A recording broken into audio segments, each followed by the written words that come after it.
Hello, in this video, I'm basically just going to go through a personal project that I made. I'm showcasing this personal project because I'm trying to upskill myself into learning more sort of the generative AI slash large language model technologies because I believe that these skills are kind of lacking as a whole, and a lot of the jobs you see now want you to have some sort of experience with these sort of technologies. A little bit of a background about myself. At the moment, I'm a wannabe sort of digital nomad slash remote worker. I'm currently here in the Philippines, but before that, I was a software developer in the UK, and I've got about 5 to 6 years experience with that, mainly in web development. So, yeah, I'm just going to show you this personal project. So, as you can see, this is deployed on the internet. This is the domain that I bought basically just for $1 on Namecheap for the whole year. AIHelpfulTools.space. This web app is built using Django. Okay, so let's sign up.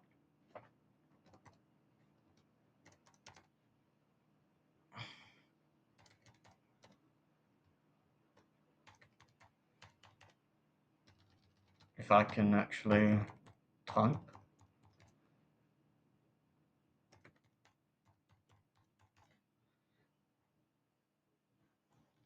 And I basically just use the default Django account settings because that's all I really need at the moment. If in the future I need to change it, I need to change it, you know.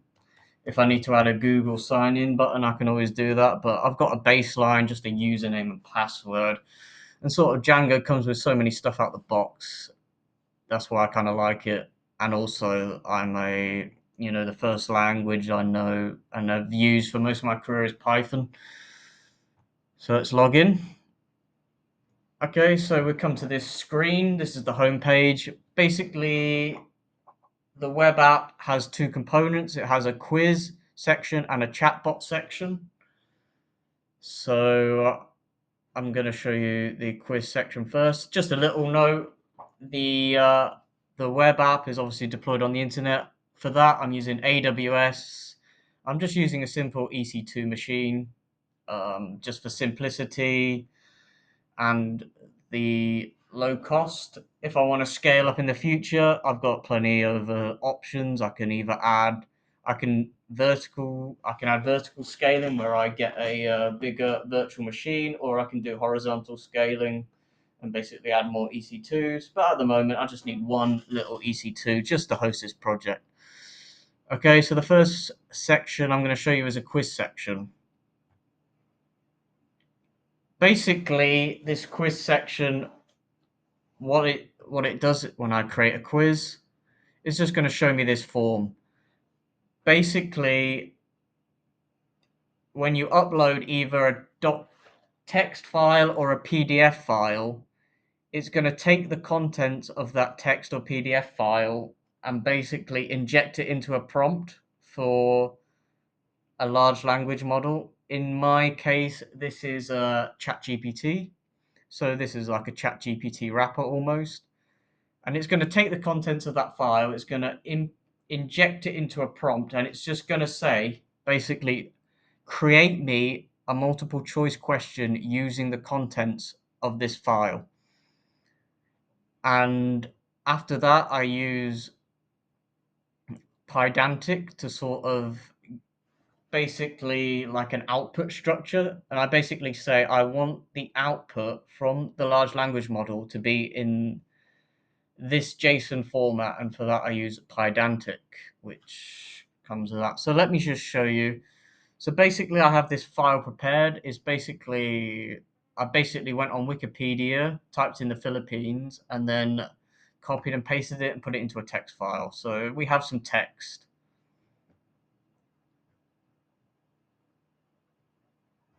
So quiz 1. Let me choose this. Philippines. This is the text file. that I just showed you. And we have number of questions. I set it to basically just go from a maximum of 10 questions. So basically what this will do, when I click generate quiz, it will read the contents of the file, inject it into a prompt, send it to the large language model and say, create me a quiz from this text content. I didn't add a loading icon because that can be done later. It's just that's a nice UI thing to add later. So yeah, this is the output. Just simple. It's given me 10 questions on the sort of text that I've given it. Basically, it will be a question, 4 answers, and one of them answers will be correct. It's as simple as that, really. And after that, we can save the quiz. A little flash message there, and there you go. When we click on quizzes again, here it is, saved. Saved for you. The same 10 questions. I haven't done the submit quiz because the whole point of this project is for the generative AI large language model side. It's not really about the actual submitting a quiz or whatever. And you can also delete it, but here you go. Let's go back to the home. And as you can see, this is the home page now. The next section I'm going to show you is the chatbot section. So let's click on that. There's no saved chats yet, as I've just completed as this is a new account. So first of all, I'm going to show you. So when you click on new chat, basically the point of this chatbot is basically what I did was I created this PDF. It's 224 pages PDF.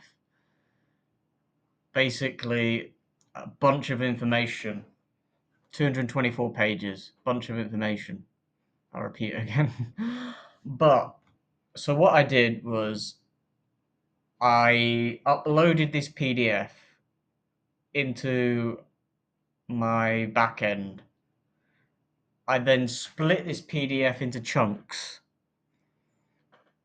I then used OpenAI embedding to turn these chunks into vectors, like basically numbers.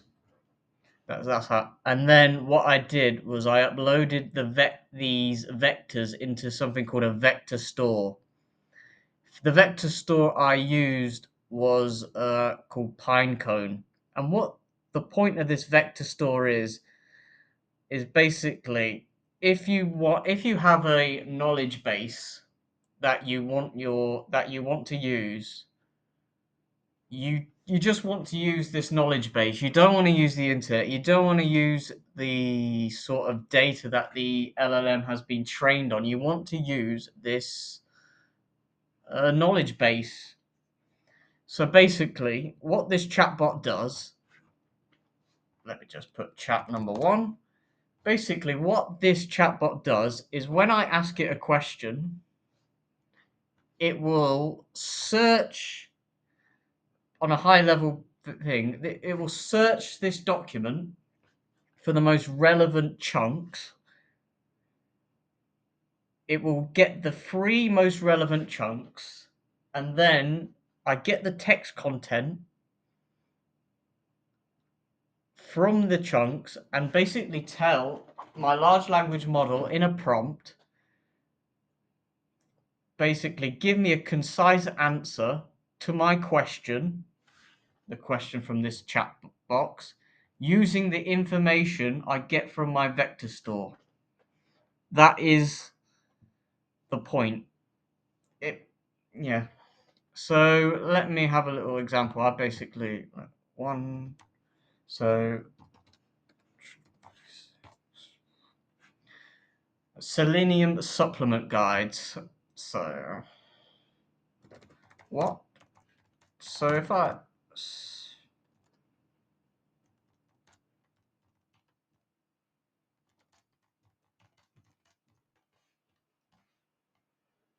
let me spell selenium right.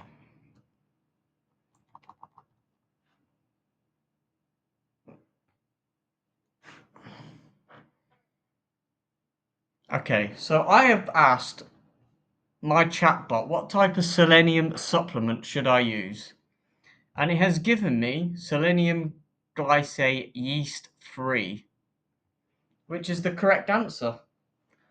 So basically, that's sort of a practical implementation of my chatbot. Because if you ask ChatGPT, it's not going to use this information, it's going to use whatever information it's trained on. But basically, I just want to use this information. It's too big for me to search through for the information I need.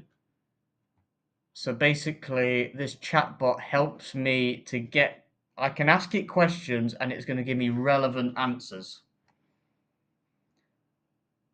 Is that basically, it's kind of hard to explain, but that is basically it. I have a knowledge store. I I ask a question, it feeds into my backend. I then use a vector store similarity search to get the relevant content from this PDF. I then get the relevant content from this PDF and put it into a large language model prompt to get the answer that I want. Okay, I'm just okay. So now we'll save this chat. Awesome stuff. And here it is. Basically, in the future, say I want to go to the store and get a selenium supplement. For some reason, I'm deficient in this mineral. Oh yeah, I remember asking this question, and here it is. My username. What type of selenium supplement should I use? Okay, selenium glycinate. So that's very sort of. So that's basically my web app. And the whole point of this project is just to showcase what I've been learning. It's not supposed to be a production ready app. It's not supposed to make me any money. It's just to show what I've been learning. It's not to show the the most up-to-date ways of doing things, but it's basically I've learned something on a tutorial. I want to actually make a practical web app. And I think a lot of people just go through tutorials, they copy and paste whatever the the guy says or girl says, they copy and paste, make a project, but they don't make their own project. You have to make your own project to show that you've actually understood what they're saying. Okay, I think I bored you enough. Thank you for watching. And if you have any comments, leave them in the comment section. And goodbye.